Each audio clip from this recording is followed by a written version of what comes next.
I'm very pleased to welcome back my guest today. The last time we were here, the entire podcast focused on the fascinating story of her local advocacy that all started around a collector road on a proposed official plan and the community effort to successfully get that changed. She was a seatmate of mine around the Horseshoe at the region of Waterloo and the Grand River Conservation Authority from 2010 to 2014.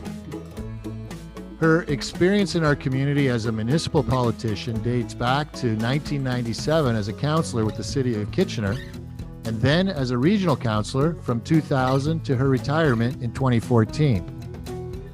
Today, we're going to focus on another project of hers that started before her time as a municipal politician.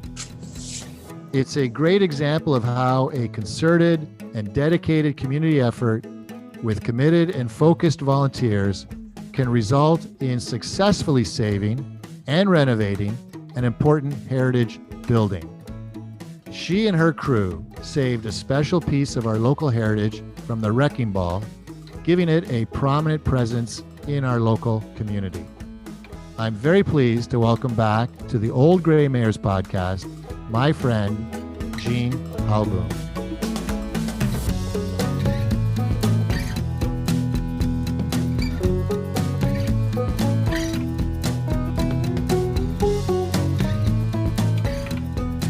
Jean. Hey, good afternoon. How are you? Hey, good. So, Maybe I should say heritage tired. yeah, heritage tired. Yeah, we'll talk about it though. I know you're probably thinking back, but you know, if you knew at the start what you knew later on, you'd probably be like, "Oh my God!" But once you get into it, it's just you're the ever ready bunny or Energizer bunny. But quick, how are the grandchildren? Grandkids are just great. And I worked with the older one, homeschooling, from beginning of January till return back to class, February the 8th. Yeah.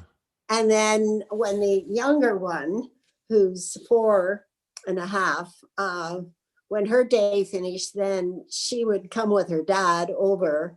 And then she and the 6.5-year-old, well, we did story time and games. Nice. And I had activities and all that. So that was good. Yeah. Yeah, because I know we almost didn't get you on the air because you might have had to do some more homeschooling or something, right? Absolutely. Absolutely. Yeah. So, Jean, today we're going to talk about the governor's house and the Waterloo County Jail. Mm-hmm. And just for everyone out there, jail is spelled G-A-O-L. Right. And you don't say goal or goal, right? Right. You want to keep in mind that the goal is to keep the jail open. G-A-O-L. Was that a slogan that you used when you were fundraising for this thing? Oh, I wish I'd thought of it then. No, it wasn't. It's We just didn't know each now. other then. I would have helped you with that. But so Jean, so last time when we got together, like usually when I do these podcasts, I'm talking to people about their political careers and stuff. But you know, we got into that great story about the collector road and everything that you did. I thought it was a good case study about how people who are involved in their community can get involved in a project like that and make change in the community without actually being an elected member of the community, working from sort of the outside. Right? Sure. It was awesome. And then now we've got this story today about the governor's house in the Waterloo County Jail. And I think it's almost a similar sort of story because tell us when you first got involved with the governor's house and the Waterloo County Jail. I think it must be about 1984. And I was the chair of the Waterloo Regional Heritage Foundation. And several people, members of the Architectural Conservancy of Ontario, and probably members of and neighbors who were members of the Waterloo Historical Society, appealed to me and told me about how important this Waterloo County Jail was and that it needed to be saved. And every time I met these people, I'd hear the story about the importance of saving the Waterloo County Jail. Now, mind you, Rob, when we moved up from Toronto, I lived at 100 Queen Street North, and across the street was the still open Waterloo County Jail and Governor's House. So the jail was it was used as a jail, and the Governor's House was used by the local police officers. When you lived in downtown Kitchener? Yes, because Yes. we moved up from Toronto in 1972, and then we looked for a place, and of course we were there till 1976. So at that time, the jail and the Governor's House were still open, still in use. The Governor's House had its ugly pink paint, and it was looking pretty derelict, and you'd walk past the place and not pay too much attention. So then we moved out to Doon, and then I became the chair of the foundation. And I'm thinking, oh, maybe I should have a duty to go have a look. It was meant to be, Jean. It was meant to be. Meant to be what? You were meant to save it. I don't know. So anyway, I then asked staff, how would I go about taking a look inside this building? Okay, let's stop for 1 second, Jean. Let's stop for 1 second. So people in Heritage are talking to you about this thing because of your position with the local Heritage community, correct? Yes. Now, aren't they talking to politicians about it as well? I couldn't say. The only thing that, if you wanted to talk about talking to politicians, right.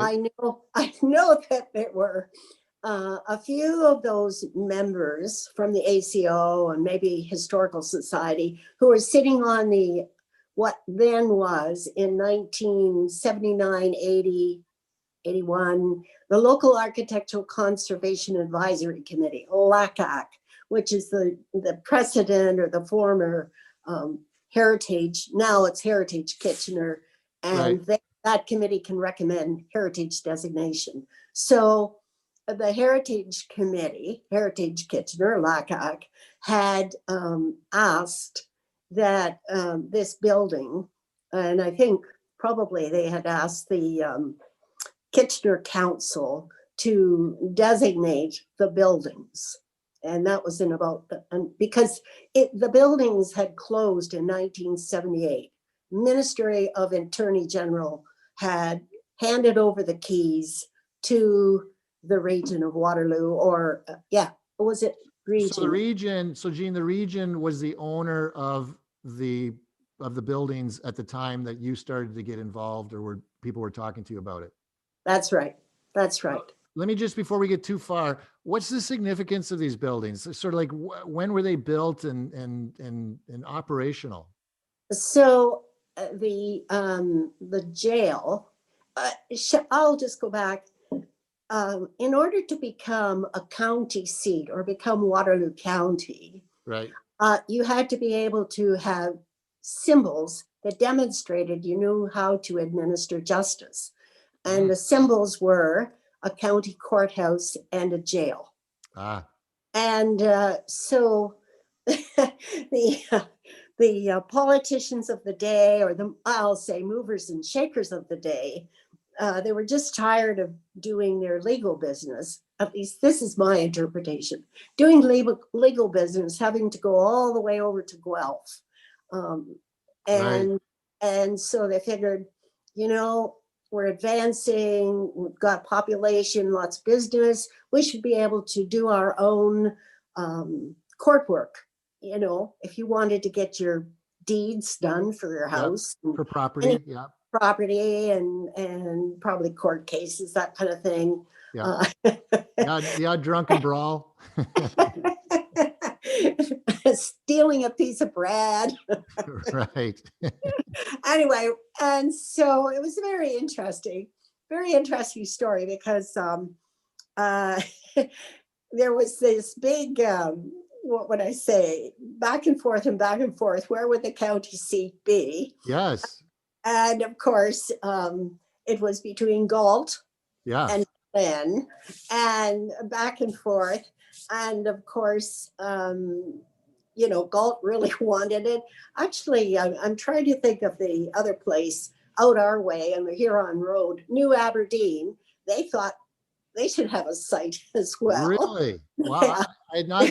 I wasn't aware of that. That's interesting. Town plan. There's a town plan showing county seat or county buildings. But anyway, what was needed was land. Where were they going to put the county court buildings? Yeah.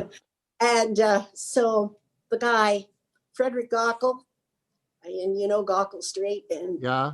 and anyway, he had, I think he was a tavern owner behind in an area behind the Walper today. And anyway, he said, I will give you 1 acre and some odd acreage of land for the county seat. Oh, hold on one second, Jean. Hold on. So that donation of land was probably one of the most significant events in making Kitchener one of the prominent cities or towns in this area. True. Actually, I think it's 2 acres rather than an acre. Yeah, whatever it was, though, the fact that we got those buildings, Galt lost that opportunity because Galt was quite the going concern back in those days. Yeah. And so, yeah. Oh, hold on. So how do we reward that person for such a generous donation? We named the smallest street in Kitchener after him. Yeah. And to think that the deed of land that existed then is still intact. Oh. Nothing is sold off. I think that's more significant. Okay, so this is built approximately when are these buildings built? So 1850s, 1851. So in June of 1852, now that they have land, I do believe it's called Provisional Council. Anyway, councillors got together and they passed bylaws for tenders to build the jail and the courthouse. And think about this decision making. I still have yet to try and figure out how did it happen so quickly, because June of 1852, tenders were let, land and material was for the jail. The jail, we're not talking about the house. It comes 1877, 1878. But anyway, the jail and the courthouse. Yeah. And so when do they open? The official opening is roughly, I'm trying to think whether it's January 23 or 24 of 1853. Yeah, they wanted it open fast so nobody could change their minds. Can you imagine, former politician, can you imagine making decisions, getting all these tenders out and getting it built during a fall and winter and open January 1853? Well, I can imagine them doing that because they wanted to beat out Galt and New Aberdeen. Okay, so this facility, so that's the jail. And the governor's house was built when?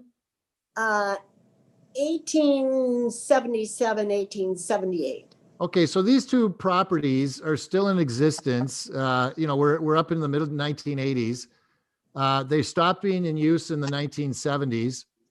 78. And were they just deteriorating then? What was the condition like when you first set your eyes upon these in the 80s? Everything's closed up. And of course, windows are boarded up and boarded over, and the heat's turned off.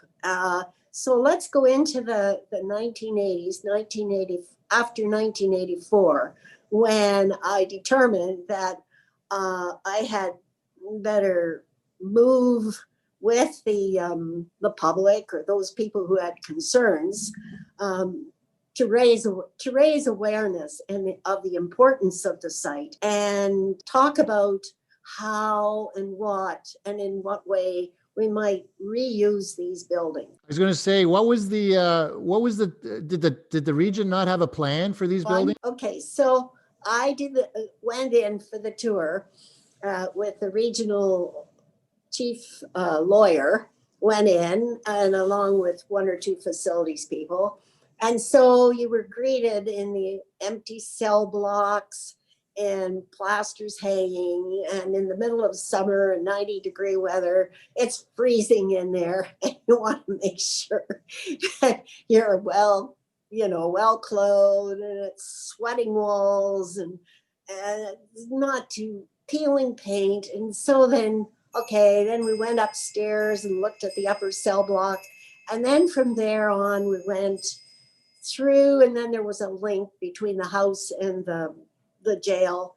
And then I came into this house, and by this time, because I'd been looking at a variety of houses over the years to find one myself, an older one. So we go into the house and we come walking along, and then I notice this charming circular staircase that extends in the tower, and it has this gorgeous real oak railing and spindles, and then you can actually go up into an outlook of the tower. And I came down and then there's this charming, well, it could be charming living room, double living room. Right. It was pretty awful. And but anyway, you have to, when you're doing an old property and when it's in disrepair, you have to look beyond and imagine. Yeah. So you had vision of what it could be. And especially, the house tour really incentivized me more so than the jail. However, I was told this is the last remaining public building in such severe language and tone by the regional solicitor. All right. So I went out and thanked them for the tour and went home and thought about it. Yes. And then I reached out to those members of the ACO and the Historical Society, and also, to see if I could find some people to help spread the word around, shall we say. Well, hold on now. Hold on. Let's just step back for a second. So you're doing this tour. The region owns this building. What was the region's plans at the time that you were doing this tour? At that time, they had the regional government at the time, I think in 1979 when it closed, about 1980, the regional government, it thought that this was an excellent spot for a parking lot. Huh. And then the regional solicitor put the brakes on and said, I'm sorry, but you have a cemetery. Yeah, well, hold on. I don't want to get into that yet. Okay. Let's step back a little bit. The city of Kitchener, when did the city of Kitchener put a historic designation on the property? I'll say 1981. Oh, okay. So that happened after this cemetery issue. I'm sorry, I don't have the facts on that, Rob, but okay, that's fine. But we'll talk about the cemetery issue in a second. But yeah. I just want to talk about the historic designation then. So the city of Kitchener, so it's owned by the region. Did the region ask the city of Kitchener to put a historic designation on the property? Never. Never. No, they were opposed to it. However, the region was opposed to the historic designation. Absolutely. That meant no chance to tear it down for a parking lot. No parking lot. How many cars were they going to get on that parking lot? Oh, about 400. Lots of income. Ooh. So it was going to be a public parking space. Yeah. Oh. Of course, you would have to pay to park there, Yeah. So did the region try and fight that designation? They sure did. So the region went to the Conservation Review Board, which is where appeals for heritage designation in those days went. And we have, of course, the city stating the case and the region opposing it.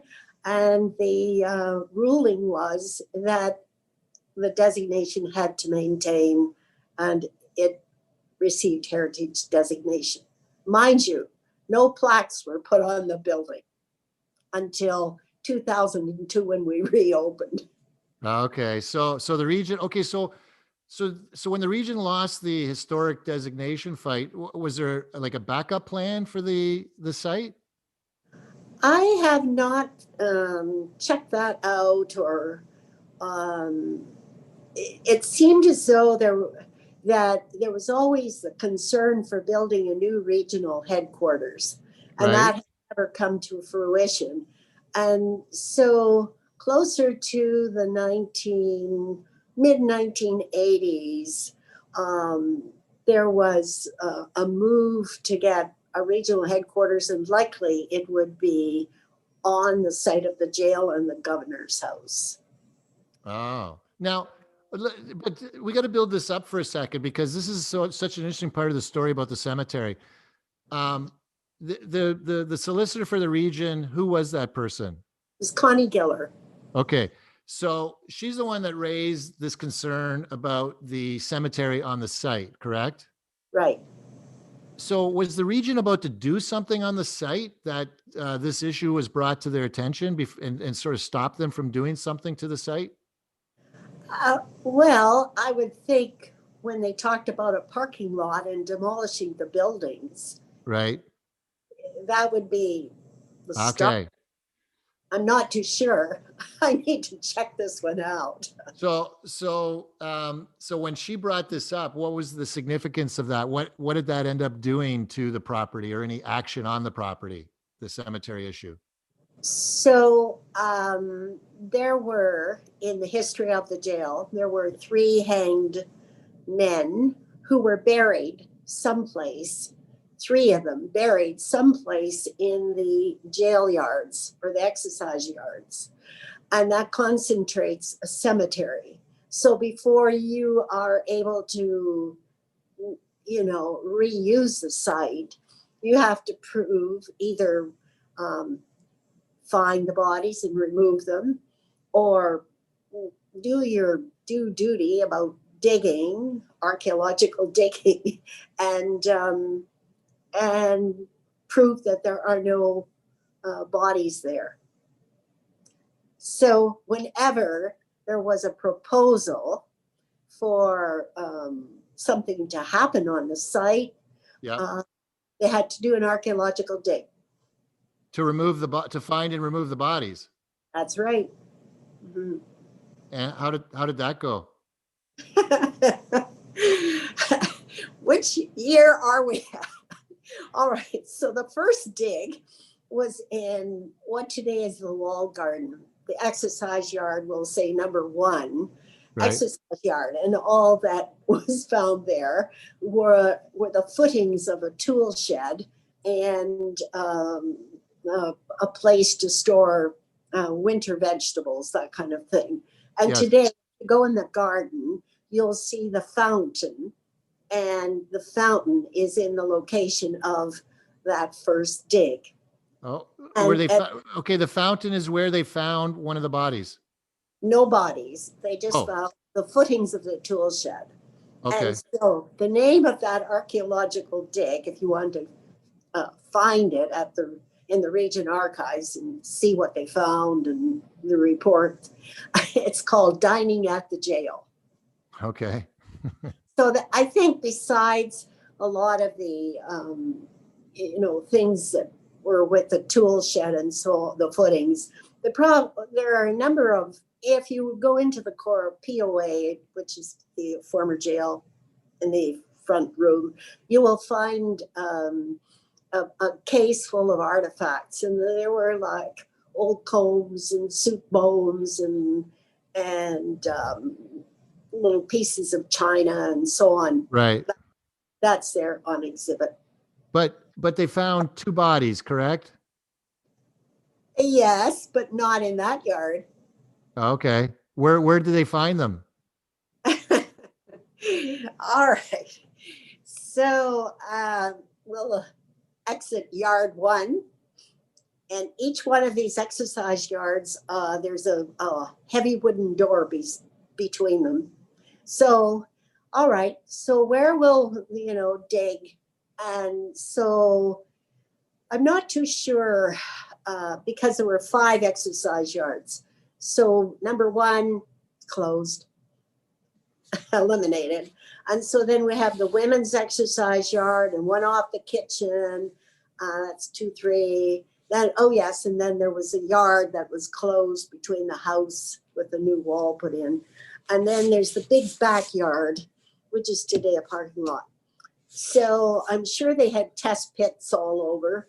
But anyway, what they did do then, and it was very interesting because an archaeologist told me this in one of our doors open days, that he was in charge of the dig, and he found this book in a downtown secondhand bookshop about murders at the jail or some such thing at the Waterloo County Yes. jail. And it said the prisoner was looking out the window at his grave being dug. Oh, so that's how they identified where it could be. And so this archaeologist said, I told the crew to go over into this section of the women's yard and start digging. And that's where they found 2 of the bodies. Wow. So, 2. You said there were 3. There are 3. So what happened to the third one? And the third one, I will say there was a lot of digging, in all these different yards. Yes. And then another thorough digging of all the yards before the provincial offenses, the jail and the jail in particular, before it could be rehabilitated or adapted. So I can answer you about number 3. So never located. Never located. Okay. So it's a mystery still unsolved. Yes. So Jean, you have very good knowledge of the history of the jail, the governor's house and the county jail.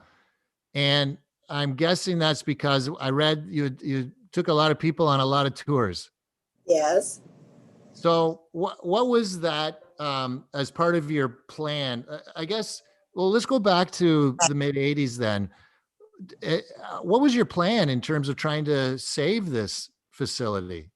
One would have to prove that it's worthwhile saving, that history in the minds of a lot of people isn't as valued as it should be.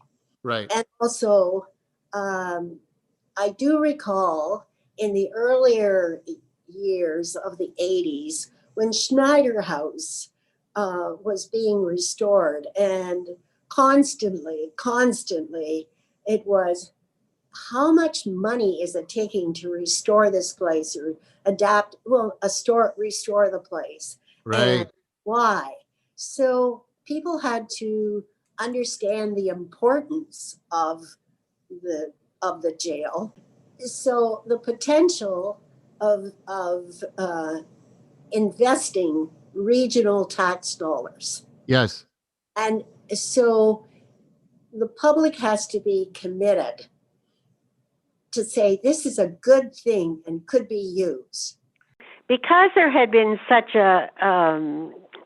I would say, a horrific public outcry about the tax dollars that were going into Schneider House, and it seemed to me that that council was very tepid about taking on another project.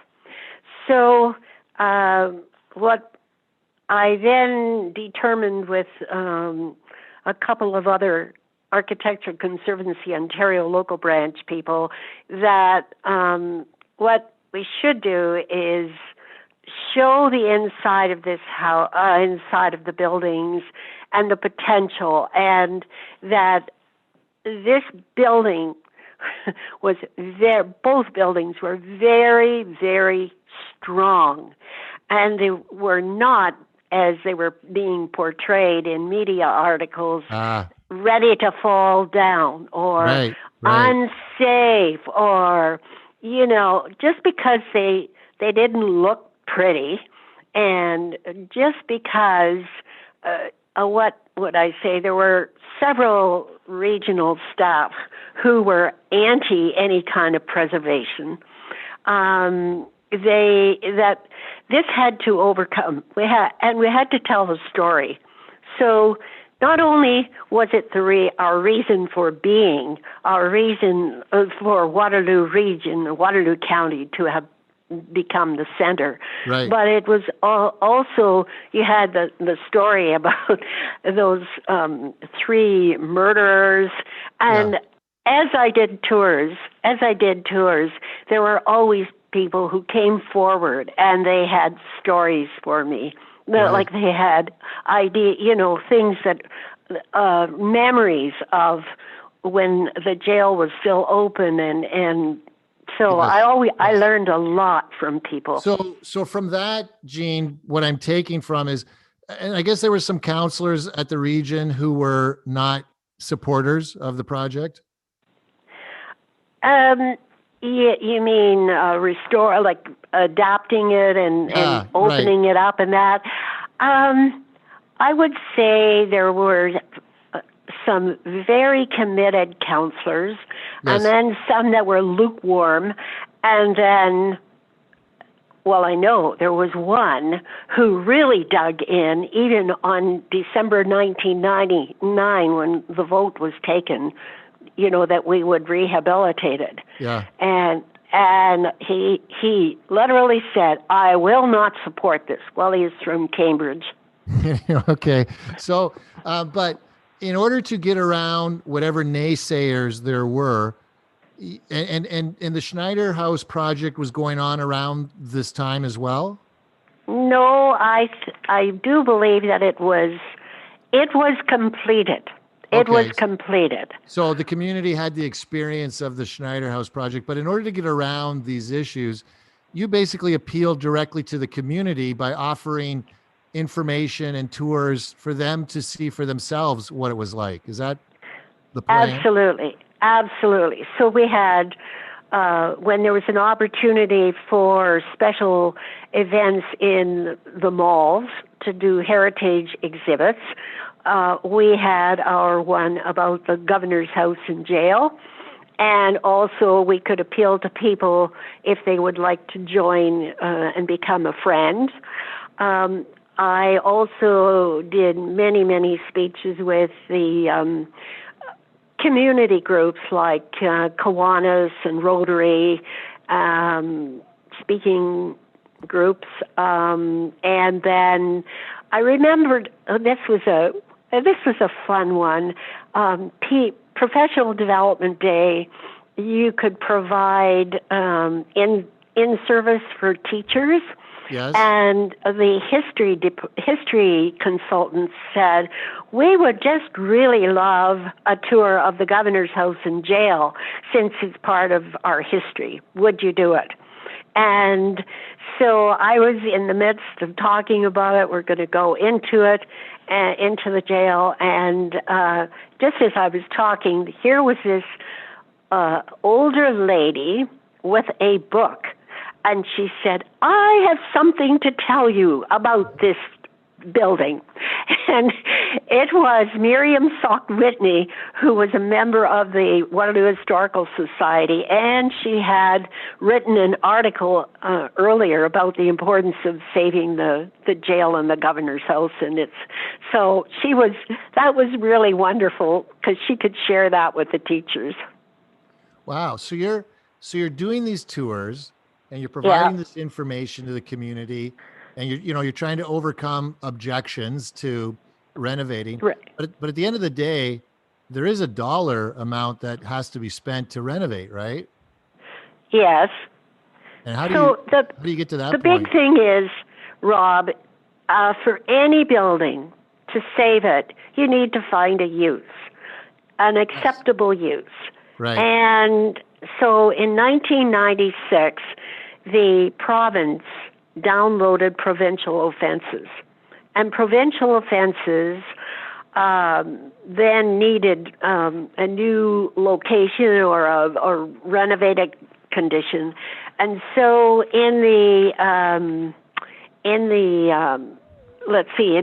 provincial offenses were being held, court for those were being held in the office building at the corner of Queen and Weber. In that building which replaced the former Carnegie Library.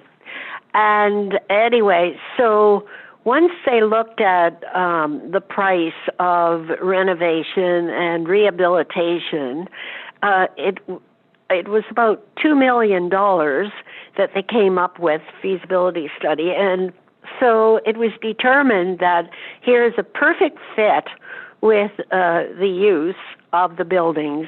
And so let's invest that money in adapting and restoring the exterior, adapting the inside for provincial offenses. Wow. So that was like hand in glove. That fits so well. Yeah. And then also, too, the millennium year was coming up, and there were funds available for community projects. And so by this time, 1996, we had quite a friends group. And so we determined that we would do a Waterloo County jail garden. And it first started off, or the Millennium Garden. It first started off in exercise yard, but then it expanded to 6 gardens in and around the house and jail. So hold on, I got to ask you something though. So this is like 96 when this situation occurs. You're involved with this like in the mid 1980s, and there was the issue of the dead bodies that basically halted anybody wrecking anything or creating a parking lot on the site. How were you able to sort of maintain this momentum for, let's say, 12 years or so? I do believe that it was through the tour, the on-site tours.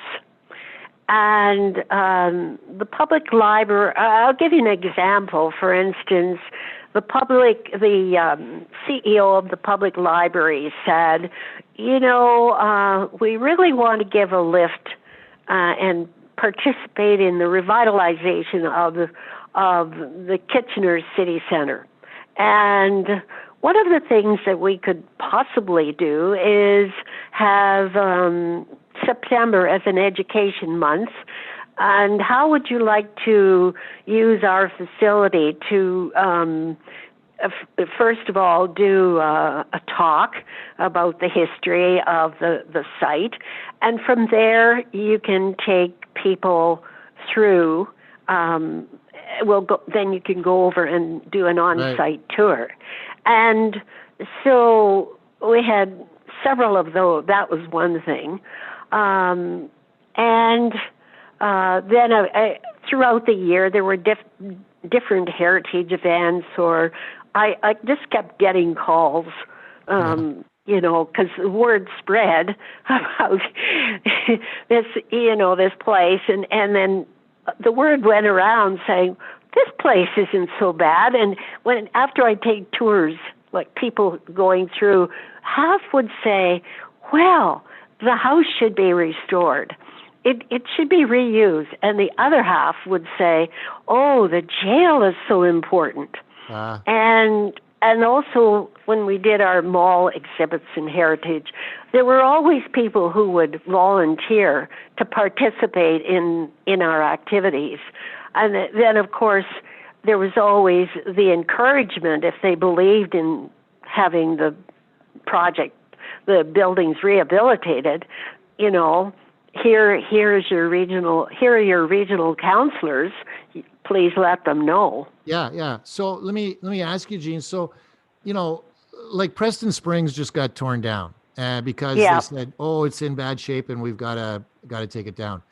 Was there ever that kind of push for these buildings through the late '80s and early '90s? There may have been, there may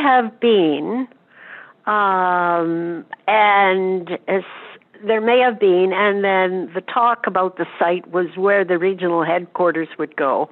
And I think it was always, there's probably under, the eyes of certain members of council, this would make a great site for a new regional headquarters. But then there were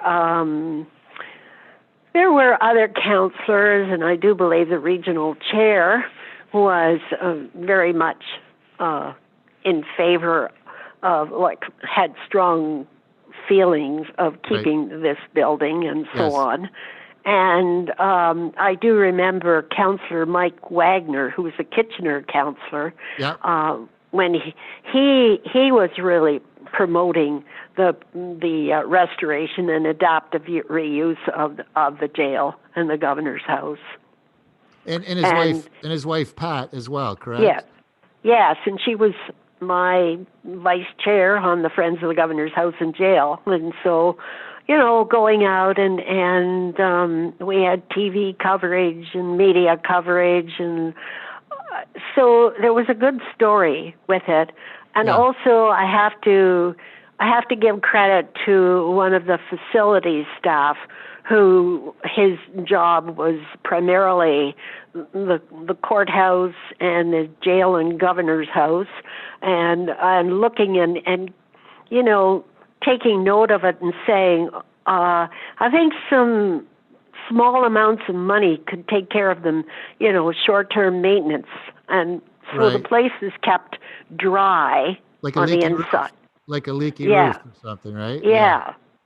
This reminds me of when I was mayor in North Dumfries, and we were chatting about the old ice house that is downtown. And we initially, it was deteriorating. The roof was caved in. Water would get in between the walls. And then we're told it's like one of 4 ice houses remaining, perhaps in Canada. And so initially we did a request for proposals, but no one came forward with anything. And so we actually voted in favor of knocking it down.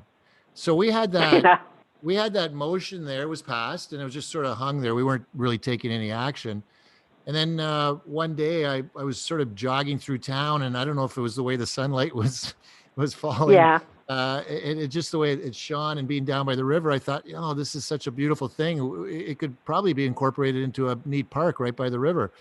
So we actually reversed our decision, and we were able to get the local heritage committee to round up some money, and we put some money in as well to fix the roof so it stopped leaking. So at least that part of it was preserved for future use. Yeah, sure.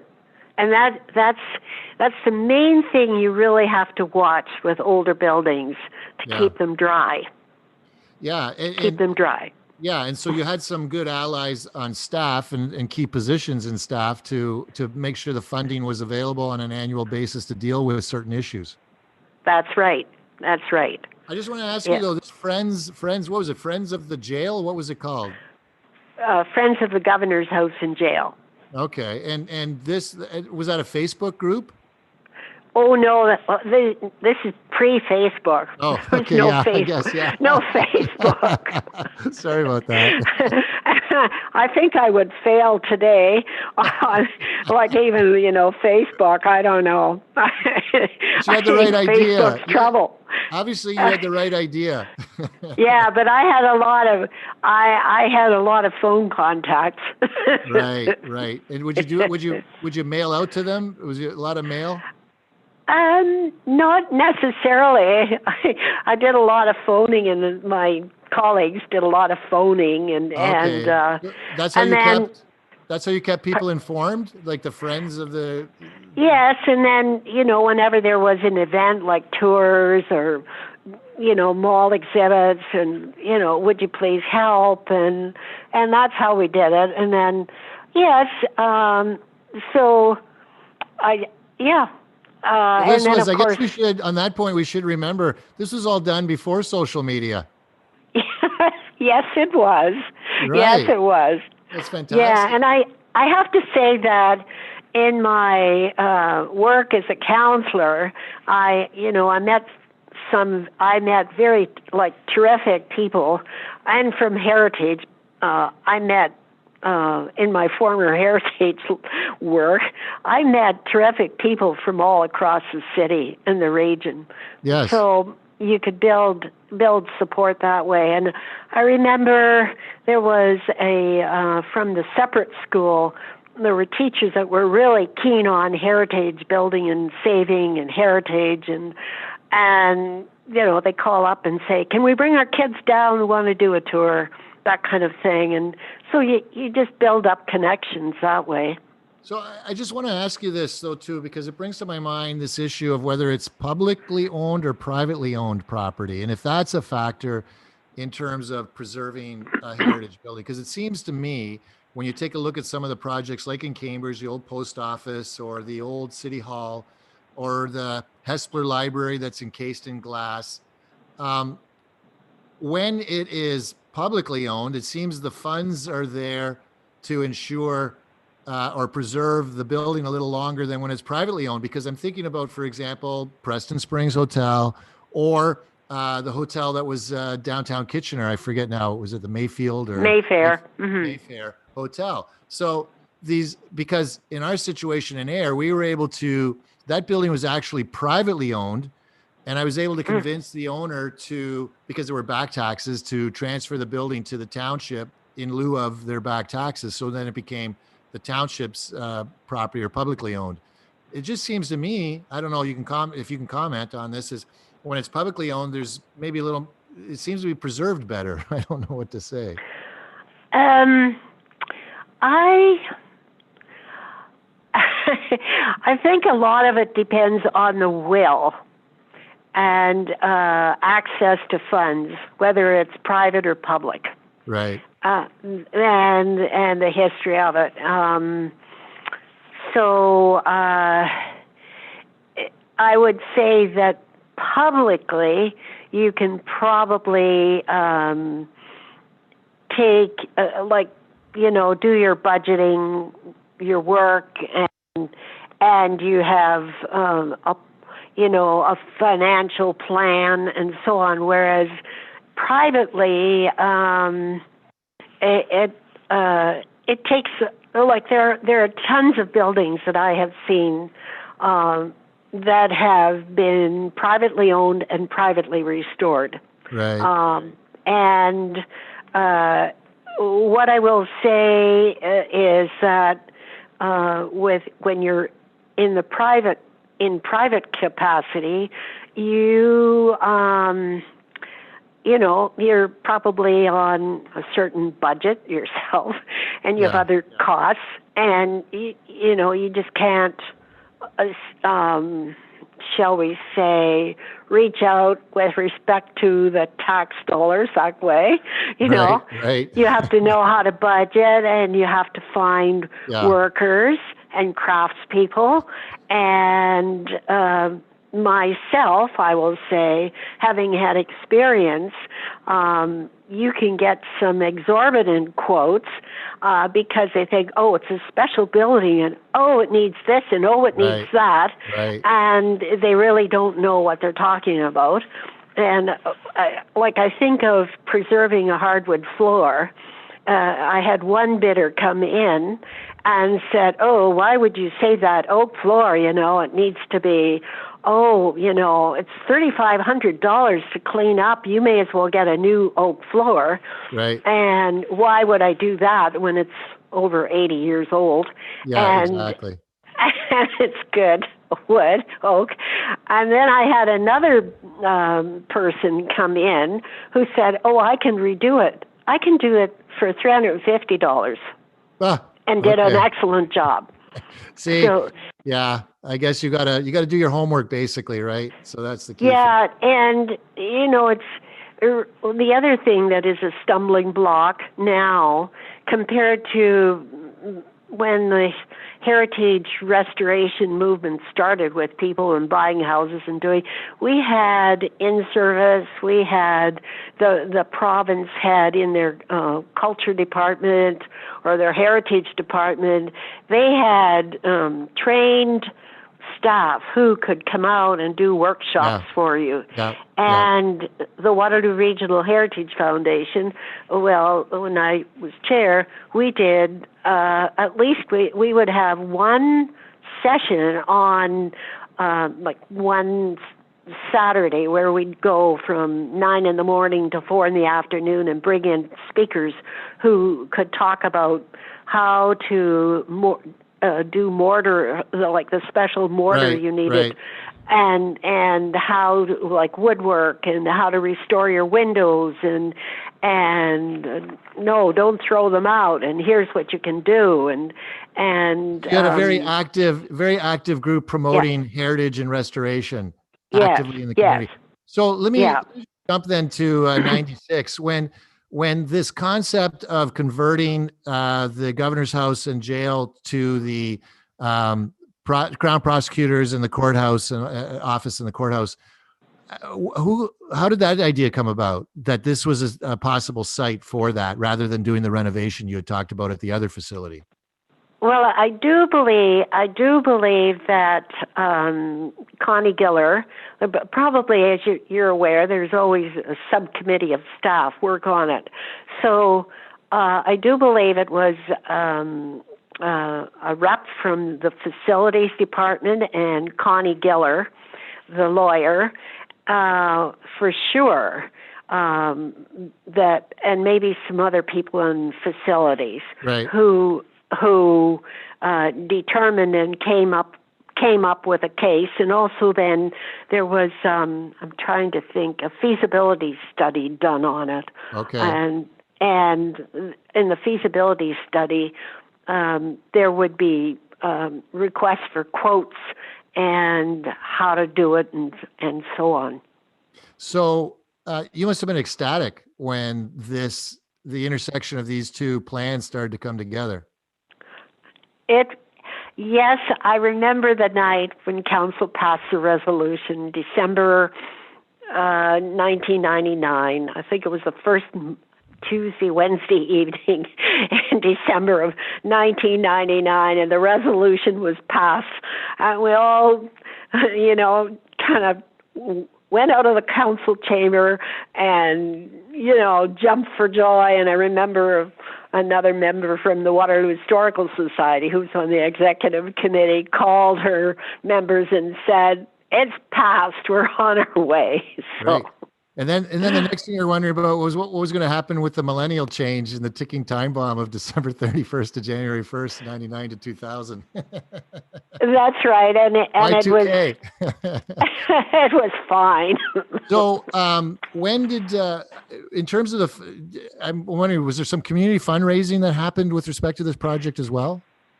Yes, there was. So we had done, as we did our tours from 1996 to 2000, we were also doing tours because the project hadn't been approved, but we had as our millennial project that we would restore the walled garden and create it.